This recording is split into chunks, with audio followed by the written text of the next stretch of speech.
Hello everybody, another example of o2v tool, this time targeting Mecanim characters.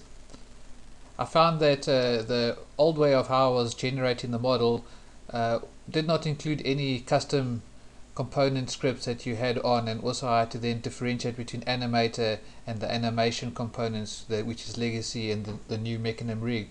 So what I changed now was to duplicate the original model so that I would get any of the components and scripts on it, and then just trash out any of the insides and only build the custom ones which I'm using.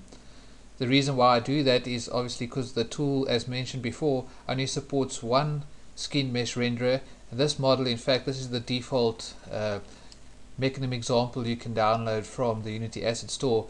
This character has 3 game objects that have got skin renderers on them. So like I'm just using get component in children, which will find the first skin renderer. I guess that must work alphabetically of some sort. So in this case, we're just lucky that uchar is above uchar il and uchar ir, as you can see in the hierarchy here. If there was an issue, I guess you could just rename this so that it moves up alphabetically, and then that shouldn't be an issue.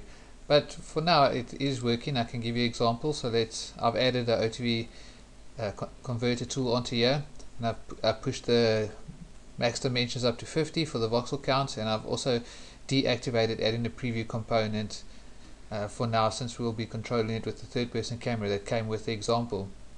So let me say generate new, and we'll go through the various steps as usual in generating the editable rig.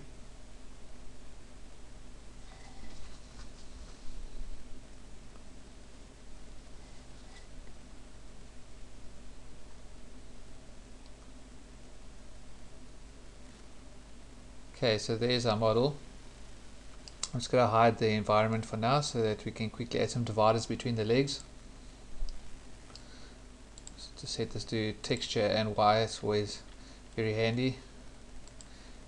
When I have smaller voxels and I'm adding dividers, I like to use this here so that I can make sure I'm looking dead straight at the model, so that when I multi-select, I might not miss a few in the back due to it not being dead straight viewed down the Z-axis. I'll just select those and put a right divider on them, and I'll select these and put a left divider on them.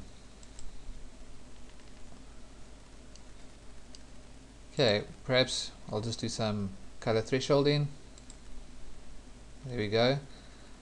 And I added a new feature, which was replace color, which I've put in the documentation, which I haven't shown in a video before, so we'll quickly use that now.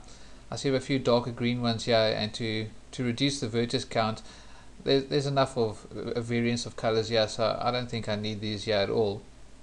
So you'll see there's a new color object pick here, which is a replacement color, and this uses any color cached in the cache color as a lookup color, and then it will switch them out. So for the replacement color, I want this color, so I'll pick the replacement color with the eyedropper. So that's the color we want to replace to, and I'll select the darker color, I'll say cache color, and now I can say swap colors. This color is obviously slightly different, so I'll just say cache color, swap colors. There we go. Okay, great. Let's generate a model. I'll say generate final. There we go. I'm just going to take the lighting off for now so you can see. That's how our character looks. Put the environment back on.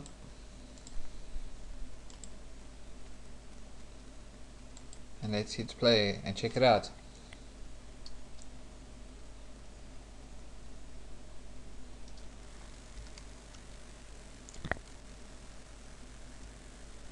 You can see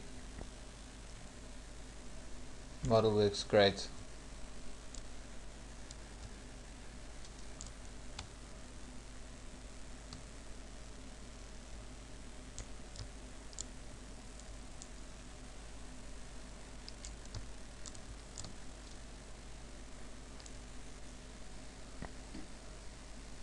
It's a good example.